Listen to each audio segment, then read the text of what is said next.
have the given negative 4 times the quantity x plus 7 squared, which is equals to negative 64. So first eliminate negative 4, so we need to divide both sides by negative 4. So this will be x plus 7 squared equals negative divided negative is positive, then 64 divided by 16. Then we need to eliminate the square by square both sides. So this will be cancelled out, then x plus 7 will remain equals square root of 16. Then the square root of 16 is equals to positive negative 4.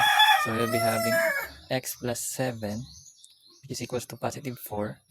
And the other one is x plus 7, which is equals to negative 4. So x equals to 4 minus 7 will result to negative 3. And x equals negative 4 minus 7 will result to negative 11.